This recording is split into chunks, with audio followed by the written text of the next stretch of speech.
Bien, alors j'ai la lourde responsabilité d'essayer d'égayer votre torpeur post-pendrale.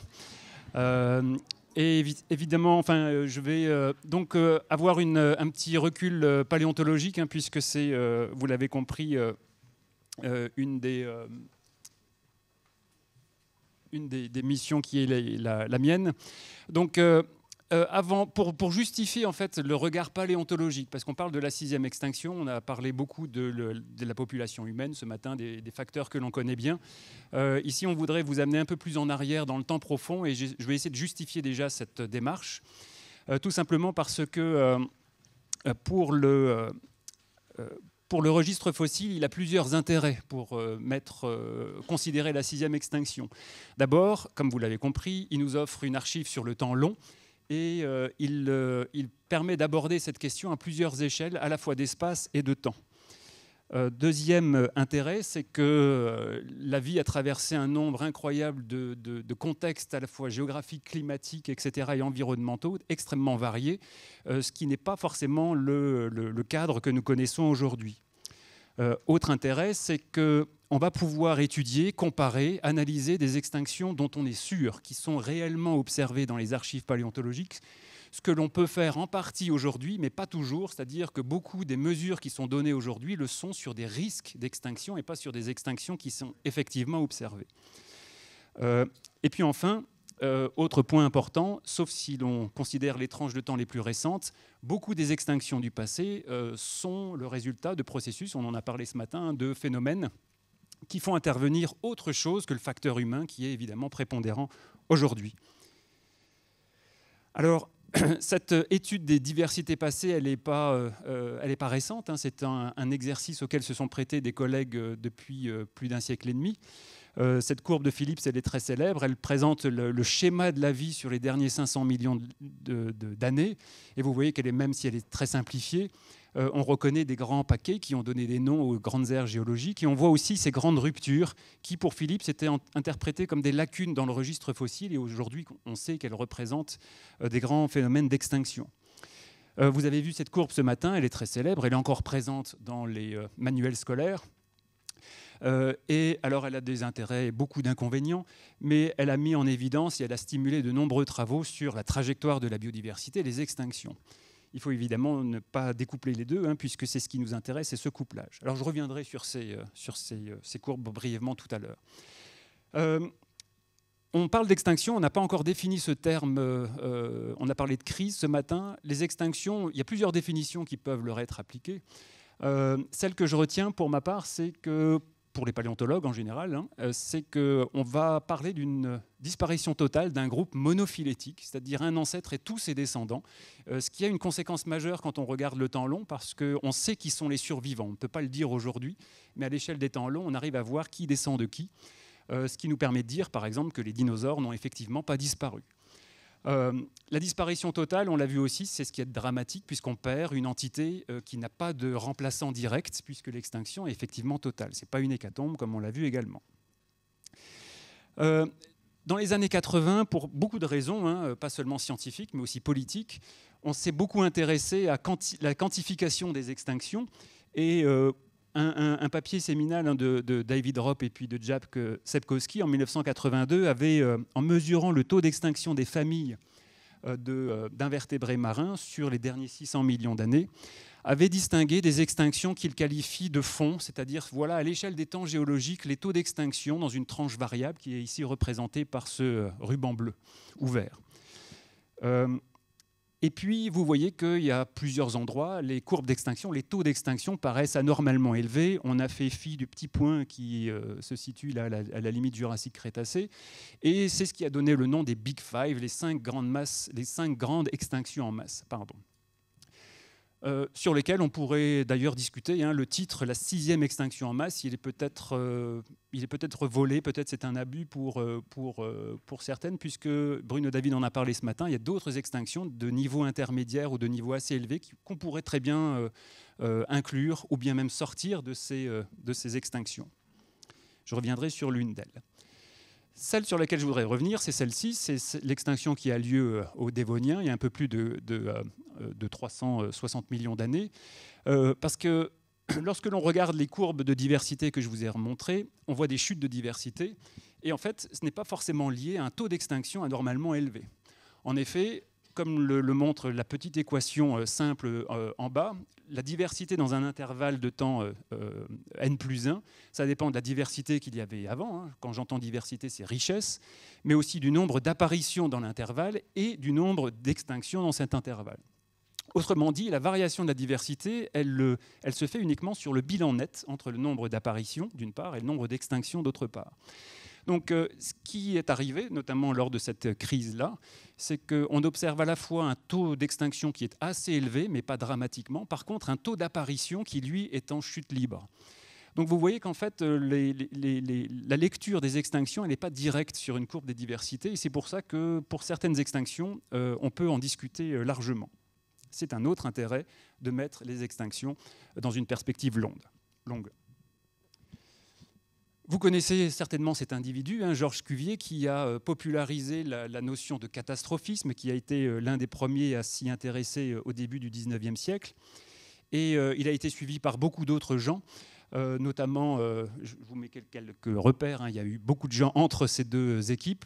L'équipe d'Alvarez et collaborateurs, hein, tout droit sorti d'un épisode de La Croisière s'amuse, vous voyez dans les années 80, sont ceux qui ont étudié le fameux pic d'iridium et qui a lancé la grande série d'études sur le cratère et puis l'impact météoritique. Alors, ceci a généré énormément de travaux où beaucoup de propositions et de modèles d'extinction ont été proposés. Au début, très simpliste, une météorite ou bien le volcanisme. Et puis après, des modèles un peu plus compliqués comme celui que vous voyez en bas, on s'est dit peut-être que ces différents facteurs sont corrélés les uns aux autres. Alors, tout ceci est assez intéressant, mais il y a un gros défaut à cette démarche. On est arrivé à un point de bascule dans les années 2000, tout simplement parce que quand on étudiait les extinctions, on ne s'intéressait qu'aux extinctions et à leurs causes. On n'avait pas encore tester ces différents modèles avec les survivants. Et c'est pour ça que je vais insister un peu plus sur la sélectivité aujourd'hui.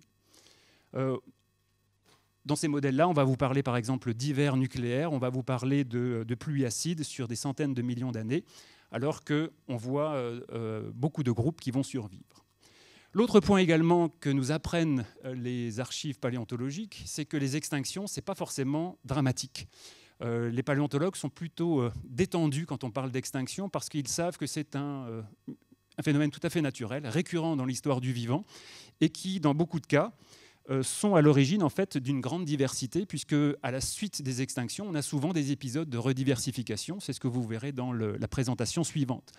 Les dinosaures, par exemple, ont probablement, selon certains auteurs, profiter d'une extinction d'autres groupes de grands reptiles pour prendre leur essor il y a environ 220-230 millions d'années. Donc effectivement, les extinctions peuvent être paradoxalement, mais sur le long terme, source de diversité. Autre point également, pour nuancer, on peut parler d'extinction avec la définition que je vous ai proposée tout à l'heure. Il existe également des pseudo-extinctions, c'est lorsqu'on se trompe en systématique, c'est lorsqu'on ne considère pas des groupes monophylétiques, on éteint des noms, mais on n'éteint pas des créatures, des plantes ou des animaux. Donc évidemment, il faut s'extraire de ces problèmes. Et puis les auteurs ont inventé tout un nombre de concepts, des taxons Lazare, des taxons Elvis, des dead clade walking. Vous avez plein de types de réactions qui sont celles qu'on peut schématiser par exemple sur le schéma qui est en bas à droite ici de cette image. Autrement dit, une extinction, certes, il y a des clades qui s'éteignent, mais il y a aussi beaucoup de clades qui profitent de ce moment pour se diversifier, d'autres qui s'amenuisent mais qui vont repartir de plus belle juste après, d'autres qui seront déjà moribonds et qui disparaîtront peu après l'extinction, mais pas pendant l'extinction, et puis d'autres qui se cachent peut-être dans des refuges, on ne sait pas trop ce qu'ils font, mais en tout cas, ils disparaissent temporairement du registre fossile et ils reviennent. Bien, tous ces taxons, ils nous donnent énormément d'informations sur le processus d'extinction parce que des scénarios simplistes, comme je vous le disais, eh bien, sont mis en défaut par ce type de réaction assez hétérogène. Et c'est pour ça que la sélectivité, c'est la bascule dont je vous parlais tout à l'heure, intellectuellement. Il est devenu beaucoup plus intéressant de s'intéresser aux survivants qu'aux spécimens éteints, enfin qu'aux taxons éteints. Et c'est en fait en jouant sur ce contraste-là que la sélectivité est rentrée comme étant un point clé dans l'identification, à la fois des causes et des conséquences des extinctions, parce que la sélectivité représente le compromis qu'il y a entre de la variation environnementale d'une part, et puis des traits biologiques qui vont permettre de tolérer ou non ces variations de l'environnement. Alors, de nombreux critères biotiques, des traits d'histoire de vie, des caractéristiques écologiques ont été étudiés dans le monde actuel par les écologistes, les biologistes, et puis également par les paléontologues sur le temps très long. Et ce qui est assez remarquable, c'est que des travaux indépendants menés sur des échelles de temps différentes, sur des taxons différents, arrivent systématiquement, ou presque quand c'est possible, aux mêmes conclusions sur des traits qui favorisent, si je puis dire, le phénomène d'extinction. C'est le cas de la spécialisation écologique, des petites aires de distribution sur laquelle je reviendrai, et puis également, on l'a vu, les faibles abondances qui peuvent, par effet démographique, en fait, mener à une extinction des taxons. Les grandes tailles corporelles qui, souvent, mais pas systématiquement, elles aussi, peuvent jouer sur ces extinctions. Donc ce que l'on arrive à montrer par là, c'est qu'il y a effectivement un dialogue entre les données paléontologiques et néontologiques sur les traits qui peuvent être impliqués et qui sont impliqués dans les extinctions. Alors vous l'avez compris, on est tant dans la nature de la biodiversité, comme on l'a vu ce matin, qui est multifacette, multidimensionnelle. Il s'agit, pour comprendre les extinctions, de les croiser avec tout un ensemble d'autres paramètres écologiques, comme la rareté, la distribution latitudinale, la taille, la forme, les données phylogénétiques. Le schéma que je vous montrais tout à l'heure, ce sont des barres qui passent ou pas une limite. Les barres, elles ont des liens de parenté, donc il faut en tenir compte. La rareté, la richesse, etc. Alors, ce ne sont que quelques paramètres, mais le challenge, évidemment, c'est de croiser ces différentes unités et de voir s'il existe des corrélations qui sont stables dans le temps. Alors, pour illustrer ces corrélations, je vais juste répondre à deux questions avec un petit cas d'étude pour finir cette présentation. On va s'intéresser à la distribution phylogénétique des extinctions. Finalement, qui s'éteint dans l'arbre du vivant? Est-ce qu'il y a une sélectivité phylogénétique des extinctions? Deuxième question abordée par les données paléontologiques. Est-ce que l'aire de distribution, qui est un paramètre donc clé comme on l'a vu et qui est utilisé, qui a été longtemps utilisé, qui continue de l'être pour les extinctions actuelles, est-ce qu'elle aussi a un signal et présente un héritage phylogénétique? Alors pour aborder ces questions, on va se projeter dans un petit intervalle de temps du Jurassique inférieur, dans un intervalle de temps où il n'y a pas d'extinction en masse, mais où il y a des extinctions. Et à partir de ce modèle, donc, voici le contexte temporel tout d'abord. Nous sommes dans le Jurassique inférieur, dans un étage du Jurassique inférieur qu'on appelle le Pliensbachien et dans lequel on va prendre la partie inférieure de cet étage qui est lui-même composé de 3 zones qu'on appelle Jamesonie, Ibex et Davoï. Donc c'est un intervalle de temps qui fait environ 3,8 millions d'années, c'est déjà pas mal, qui est divisé donc en 3 chronozones et en 10 sous-chronozones, des sous-éléments temporels. Alors ce qui est intéressant, c'est que dans cet intervalle de temps, la dernière zone, la zone à Davoï, est une zone où on observe dans les régions péri-méditerranéennes, si vous voulez, une augmentation de la température, des variations dans le niveau marin et des changements de climat assez marqués. Et donc ça nous fait une petite cerise sur le gâteau pour voir comment la diversité répond lors d'un changement environnemental d'échelle pluri-régionale. D'un point de vue paléogéographique, voici la carte dans laquelle on peut se projeter. À l'époque, il y a un très fort provincialisme. Vous voyez que l'Europe est composée à l'époque, ressemble à un archipel.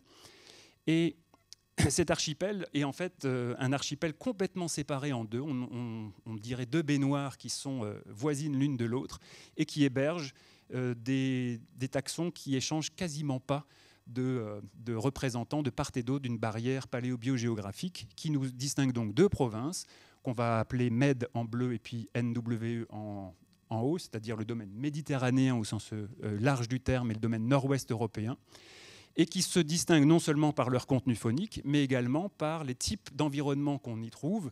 Le domaine méditerranéen, c'est une zone profonde, océanique, relativement stable.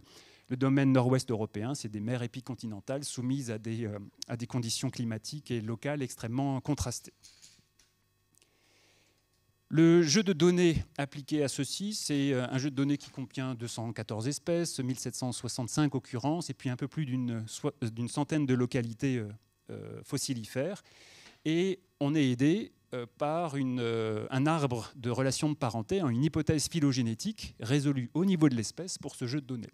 Donc on a du temps, on a de l'espace, on n'a pas d'argent, mais on a de la phylogénie, on a beaucoup de choses pour répondre aux différents liens et étudier différentes corrélations que je vous montrais tout à l'heure.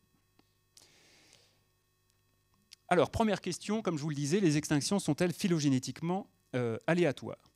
Donc si on prend deux extrêmes, soit les extinctions vont être distribuées de manière aléatoire dans l'arbre du vivant, il n'y a donc pas de sélectivité au sens propre du terme à l'échelle phylogénétique pour les extinctions, soit au contraire, les extinctions vont être concentrées dans certaines parties de l'arbre du vivant. Ici, l'arbre des ammonites qui nous concerne. Alors il y a plusieurs techniques quantitatives qui permettent d'aborder ceci, on en a mis au point quelques-unes. Ça paraît compliqué, mais en fait le point c'est très simple, on corrèle la distance qu'il y a entre des taxons dans l'arbre de relations de parenté avec leur état, éteint ou pas éteint. Alors ce que l'on a montré, à chaque fois qu'une barre est colorée, ça veut dire que le regroupement phylogénétique des extinctions est significatif. Donc vous voyez que pour toutes les chronozones, les 3 zones de cet intervalle de temps, c'est le cas. Et pour chacun des sous-intervalles, quand on augmente la résolution temporelle, eh bien c'est encore le cas, à une exception près, et encore c'est discutable sur les chiffres qui sont utilisés ici. Autrement dit, les extinctions sont complètement phylogénétiquement regroupées pour ce groupe. Et ce qui est intéressant, c'est que de voir que ce regroupement n'est pas ponctuel, c'est un mode de vie, autrement dit, c'est systématiquement regroupé. Lorsque l'on regarde la profondeur phylogénétique qui est concernée, ce sont les espèces, mais aussi les genres, les familles, les sous-familles, etc. Et on se rend compte qu'en fait, ce signal est profondément ancré dans l'arbre de ces ammonites. C'est en fait un mode de vie chez elles de s'éteindre. On pourra d'ailleurs s'interroger sur le futur évolutif d'un groupe qui présente cette caractéristique. Deuxième question que je voudrais aborder, c'est l'aire de distribution, qui est donc cette caractéristique écologique extrêmement importante pour l'extinction. Est-ce qu'elle aussi peut être héritée? Alors, en utilisant le même jeu de données, on regarde un petit peu ce qui se passe dans la littérature d'abord. Les données paléontologiques et les données actuelles montrent qu'il n'y a aucun consensus pour répondre à cette question. Certains auteurs proposent qu'on ne peut pas y répondre directement parce que le conservatisme phylogénétique d'une aire de distribution ne peut se faire que lorsque les conditions paléo-environnementales sont stables. Alors ça, c'est une hypothèse assez intéressante. Et puis notre jeu de données, comme il est contrasté vis-à-vis de cette stabilité, eh bien, il va nous permettre de nous intéresser d'aborder cette question en étudiant différentes métriques sur lesquelles on pourra revenir si vous voulez, et puis différentes mesures de l'étendue d'une aire de distribution géographique d'une espèce. Alors, en étudiant et en appliquant cette méthode à notre jeu de données, voici les résultats. Alors, ça paraît un peu compliqué à lire, mais c'est très simple. Vous avez d'abord verticalement ici les différentes tranches de temps. Vous avez verticalement la géographie et les différentes provinces. Et vous voyez que, on va prendre la première colonne, dans l'environnement méditerranéen qui est relativement stable, les patates ici sont colorées en orange, ça veut dire qu'effectivement, il y a un conservatisme des aires de répartition. Autrement dit, les espèces qui avaient une grande aire de répartition tendent à avoir comme espèces sœurs des espèces qui ont la même propriété écologique. Dans la deuxième colonne, nord-ouest européen, NWE, vous voyez que en fait, les aires de répartition sont complètement aléatoires. En tout cas, il n'y a pas de signal. On ne peut pas rejeter l'hypothèse nulle d'une distribution aléatoire des aires de répartition entre des espèces proches parentes. C'est un environnement instable. Quand on fait la somme, vous voyez que les signaux, tout ce qui est à gauche et à droite de ces symboles, c'est un peu plus compliqué. Donc les aires, effectivement, tendent à être conservées phylogénétiquement dans les environnements qui semblent plus stables et que lors de ruptures environnementales, la fameuse zone d'Avoy, par contre, toutes les patates sont blanches. Là aussi, ça va dans le sens d'une instabilité environnementale qui vient casser ce conservatisme des aires de distribution. Alors, en conclusion, on va faire des conclusions paléonto-néontologiques, puisque vous avez vu que les données actuelles et paléontologiques dialoguent assez bien sur ces thématiques-là. C'est que la distribution phylogénétique des extinctions n'est pas aléatoire. Alors cette propriété, non seulement elle existe, elle est même extrêmement fréquente, c'est la règle d'or. Je n'ai pas réussi pour l'instant à trouver d'exception à cette règle, si ce n'est lors des quelques extinctions en masse, et encore, ce n'est pas systématique. Et cette propriété peut donc être conservée sur plusieurs millions d'années au sein d'une même lignée. Alors, je ne vous en ai pas parlé ici, j'aurais dû. Quand les extinctions sont concentrées dans une partie de l'arbre du vivant, on imagine que la survie l'est aussi. Or, ce n'est pas le cas. D'un point de vue statistique, on peut montrer que les survivants peuvent être assez bien distribués. Et ça pose des vraies questions. Ça veut dire que l'extinction et la survie n'ont pas la même distribution et n'ont pas le même comportement vis-à-vis de cette question.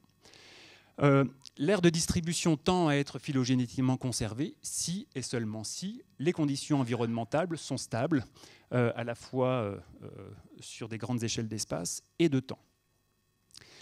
Troisième conclusion, c'est que ce conservatisme des aires de distribution est donc le produit à la fois de capacités intrinsèques aux espèces, de leurs traits d'histoire de vie, mais également de la stabilité environnementale. Et puis, bien que largement documenté et puis employé pour estimer les risques d'extinction aujourd'hui, l'aire de distribution n'est pas suffisante à elle seule pour justifier ou expliquer les phénomènes d'extinction. Il y a un article, par exemple, qui est sorti dans le GEB la semaine dernière et qui montre qu'en regardant les vertébrés à l'échelle du clade tout entier, leur aire de répartition n'est pas suffisante en elle-même. Il faut l'associer à la masse corporelle pour avoir une explication assez formelle de la distribution des risques d'extinction. Ce qui va exactement dans ce que l'on observe à d'autres échelles de temps et sur d'autres modèles.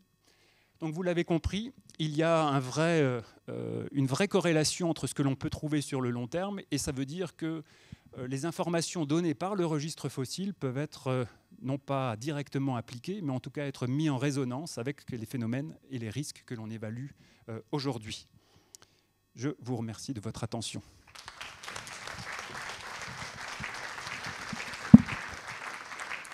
Merci. Alors, est-ce qu'il y a des questions, des remarques, des commentaires? On a 10 minutes, là. Oui?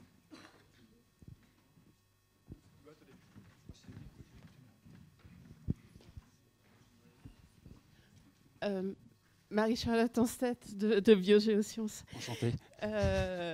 Enchantée aussi. Monsieur Farah, merci pour votre exposé. Par contre, donc tu fais le parallèle entre extinction passée et actuelle. On a quand même une notion d'espèce qui est complètement différente entre l'espèce paléontologique et l'espèce actuelle. Et dans quelle mesure cette différence peut jouer sur tes conclusions? Alors, ça c'est une bonne question. On a parlé ce matin des espèces cryptiques auxquelles on est confronté aujourd'hui. Ça veut dire que l'espèce paléontologique est une espèce morphologique par définition. Mais en fait, beaucoup d'espèces actuelles vont beaucoup utiliser et beaucoup se reposer sur la notion de morphologie. Alors, les données moléculaires ont révolutionné cette approche. On est maintenant dans une approche intégrée de la systématique.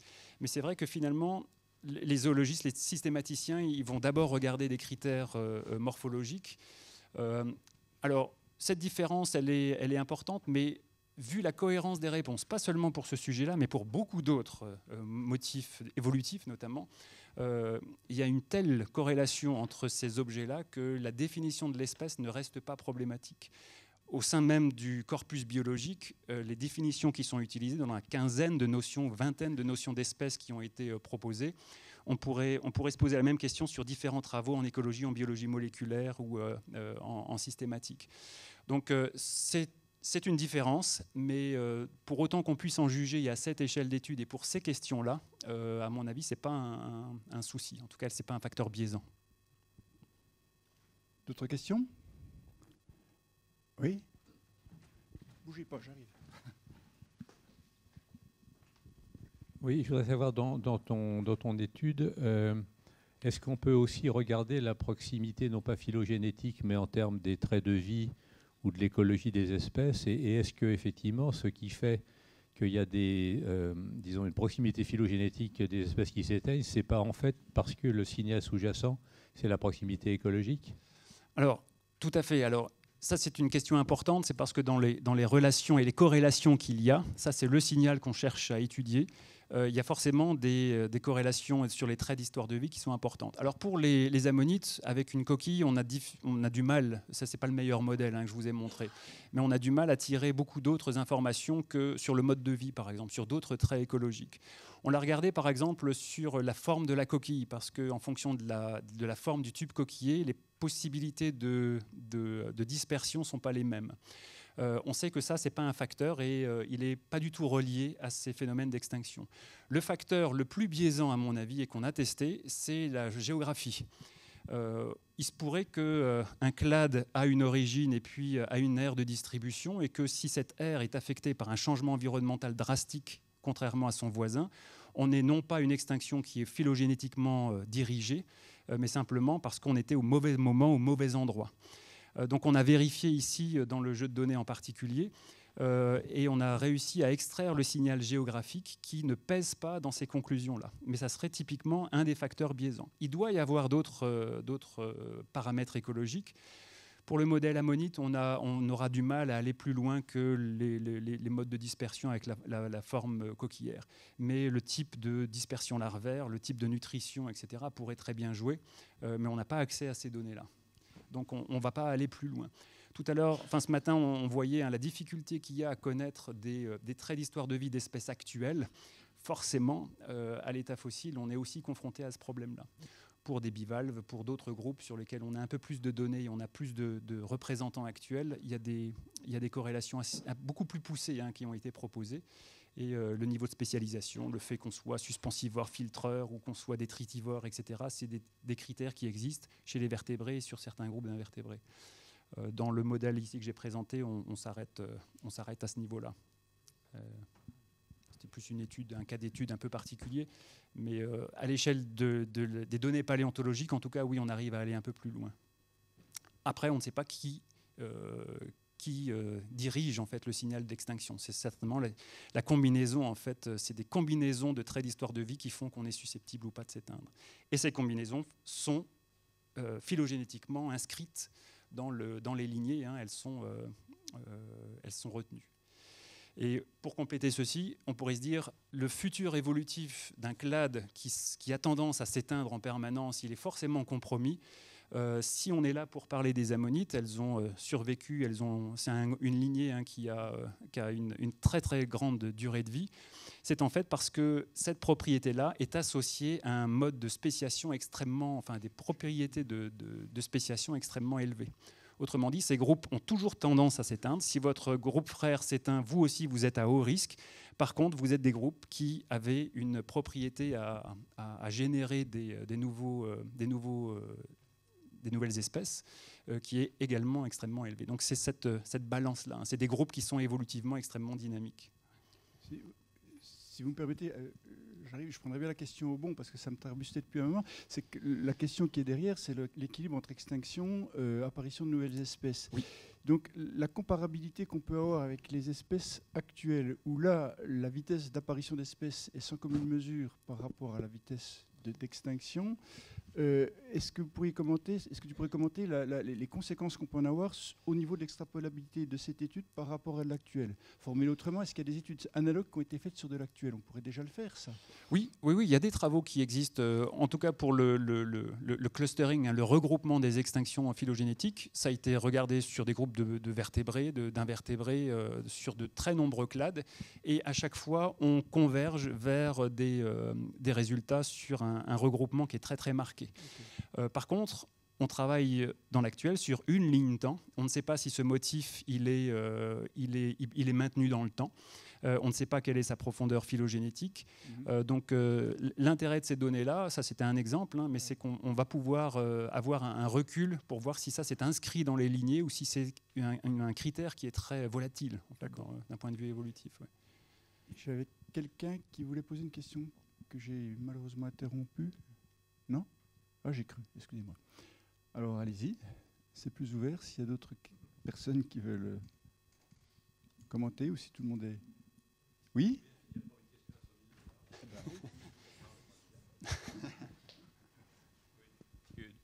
Demain, on va parler de qu'est-ce qu'il faut faire. Et la question à 100 000 $, c'est aujourd'hui, est-ce qu'il faut favoriser la spéciation? Ben, non, mais par l'isolement géographique, enfin, on peut moduler la vitesse de spéciation.